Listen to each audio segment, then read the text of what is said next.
अच्छा, अब कुछ बात करते हैं हम pros and cons of event blogging. इसके क्या फ़वाइद हैं, क्या इवेंट ब्लॉगिंग करनी चाहिए, अगर करनी चाहिए तो क्यों करनी चाहिए, अगर नहीं करनी चाहिए तो क्या रीज़न्स हो सकती हैं जिस वजह से इवेंट ब्लॉगिंग को अवॉइड करना चाहिए। तो सबसे पहले हम बात करते हैं कि क्यों करनी चाहिए। सबसे पहले तो इसमें आप कम टाइम में ज़्यादा रेवेन्यू जनरेट कर सकते हैं। लेट्स सपोज अगर सिर्फ 1 वीक का भी इवेंट हो तो 1 वीक में भी आप 10, 15, 20 हज़ार डॉलर अर्न कर सकते हैं या शायद इससे भी ज़्यादा, डिपेंडिंग ऑन डिफरेंट फैक्टर्स। वो फैक्टर्स क्या हैं? वो सेम वही हैं कि आप किस कंट्री को टारगेट कर रहे हैं, आपकी ट्रैफिक कितनी आपकी वेबसाइट पे आई है, आप मोनेटाइजेशन मेथड कौन सा यूज़ कर रहे हैं एंड ऑल दैट। इसके साथ साथ एक और इवेंट ब्लॉगिंग करने की वजह वो ये है कि इसमें आप अग्रेसिव अप्रोच अपना सकते हैं। इसमें आपको बहुत ज़्यादा केयरफुल रहने की ज़रूरत नहीं पड़ती। इसमें आपको गूगल अपडेट से बहुत ज़्यादा डरने की ज़रूरत नहीं पड़ती, क्योंकि हमारे सामने एक इवेंट है, वो स्पेसिफिक डेट को आना है और उस डेट के बाद हम थोड़े रिलैक्स हो जाते हैं।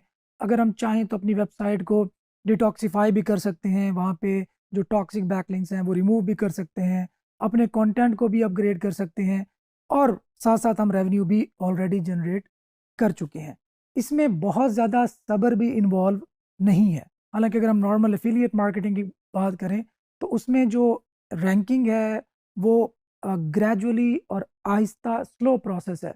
उसमें हमने कंटेंट के अंदर बहुत ज़्यादा डेफ़िनेटली इन्वेस्टमेंट करनी होती है। अगर हम खुद लिख रहे हैं फिर भी हमारी अपनी कितनी कैपेसिटी होगी? मतलब हम 1 वीक में 1 आध आर्टिकल लिख लेंगे। एफिलिएट मार्केटिंग की, कंटेंट राइटिंग की अगर मैं क्वालिटी की बात करूँ तो, क्योंकि उसमें हमने क्वालिटी को इंश्योर करना होता है।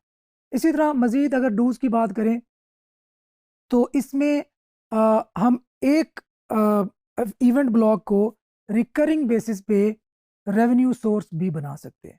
मतलब एक दफ़ा हमने रेवेन्यू जनरेट कर लिया, उसके बाद या तो उससे जो सिमिलर इवेंट्स हैं उनको भी उसी इवेंट ब्लॉग पे कवर कर सकते हैं, या उसका जो नेक्स्ट वर्जन आना है जो कि नॉर्मली एनुअली होते हैं इवेंट्स, तो उसमें भी उसको दोबारा यूज़ कर सकते हैं और ये हर साल के लिए एक रिकरिंग हमारे लिए रेवेन्यू सोर्स बन जाएगा।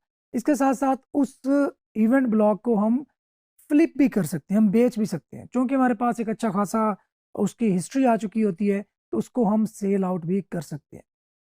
लेकिन इसमें बात याद रखने वाली ये है कि जो इवेंट ब्लॉग होते हैं, उनके फ्लिप होने के जो चांसेस होते हैं, वो इतने ज़्यादा नहीं होते। क्यों? क्योंकि इवेंट एंड हुआ, आपके रेवेन्यू का ग्राफ यूँ गया था, अब डाउन आया क्योंकि डेफ़िनेटली ट्रैफ़िक कम हो गई। तो जो पोटेंशियल बायर्स होते हैं, जो इवेंट ब्लॉगिंग को नहीं समझते और मोस्टली लोग नहीं समझते जो इन्वेस्टर्स होते हैं, तो वो आपके ब्लॉग में इंटरेस्ट लेने से कतराते हैं।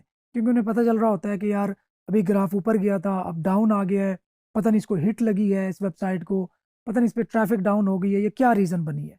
तो बहरहाल ये जो रिकरिंग सोर्स ऑफ रेवेन्यू है ना, उस तरफ इसको मोड़ना ज़्यादा बेनिफिशियल रहता है। अब बात करते हैं डोंट्स की कि क्यों नहीं करना चाहिए। एक तो इसमें थोड़ी इन्वेस्टमेंट है। आपको डेफ़िनेटली आपको लिंक्स चाहिए, अब वो आप बाय करें या अपना एक प्रॉपर मनी साइट्स का जो पीबीएम हमने लास्ट टाइम डिस्कस किया था, वो बिल्ड करें। इसके साथ-साथ आपको कंटेंट पे भी इन्वेस्टमेंट चाहिए। अगेन कंटेंट राइटर्स के बगैर इवेंट ब्लॉगिंग मुश्किल काम है। मुझे याद है जब मैं अर्ली डेज़ में अपनी इवेंट ब्लॉगिंग किया करता था, मैं 2010-2011 की बात कर रहा हूँ, तो उस वक़्त मैं सारा कुछ खुद अकेला बंदा करता था। मतलब नीश रिसर्च से लेकर कंटेंट राइटिंग तक, content posting, website handling, server administration, of page SEO सब कुछ खुद करता था। तो डेफ़िनेटली अगर आप यंग हैं, न्यूबी हैं, आपके पास एनर्जी है, तो आप ये सारा कुछ खुद कर सकते हैं, बताने का मकसद ये है। लेकिन स्टिल अगर आप अब चूँकि कंपटीशन भी ज़्यादा है, तो हमारा कंपटीशन उन लोगों के साथ है जो टीम्स को बिठा के काम करवा रहे हैं, तो उनकी जो फ्रीक्वेंसी है कंटेंट अपडेट करने की, वो सब कुछ ज़्यादा है। तो अगर हमने उनको कम्पीट करना है तो हमें भी अपने रिसोर्सेज़ को या पेस को उनके अकॉर्डिंगली मैच करना पड़ेगा। तो एक तो कौन अगेन मैं बता दूं ये है कि इसमें आपकी इन्वेस्टमेंट की रिक्वायरमेंट हो सकती है। सेकंड, आपने 6 महीने एफर्ट की, हो सकता है कि आप अपने ब्लॉग को रैंक करने में कामयाब ना हो। अब ये प्रोज भी है, ये कॉन्स भी हैं। प्रोज इस तरह से हैं कि आपको शायद सक्सेस तो ना मिली, लेकिन आपको एक्सपीरियंस ज़रूर मिलेगा। अगर आपका कोई दूसरा इवेंट आप कवर करने जा रहे हैं तो पिछले इवेंट वाली जो आपकी लर्निंग होगी वो बहुत ज़्यादा काम आएगी। और याद रखें, हो सकता है, बहुत ज़्यादा चांसेस होते हैं कि जो पहली अटैम्प्ट है वो फेल हो जाए। इसमें मैं एक और भी आपको एग्जांपल देना चाहूँगा आपकी मोटिवेशन के लिए। वो ये है कि दुनिया में स्टार्ट होने वाले 100 बिजनेसेस, 100 बिजनेसेस में से 90 बिजनेसेस फेल हो जाते हैं अपने पहले साल के दौरान ही। तो जहाँ इतना ज़्यादा फेलियर रेट है, 90% बिजनेसेस फेल हो जाते हैं। तो अगर हम भी अपना पहला ब्लॉग या पहला इवेंट ब्लॉग या पहला बिजनेस या पहला स्टार्टअप अगर हम फेल भी हो जाते हैं तो दैट्स फाइन, कोई मसला नहीं है।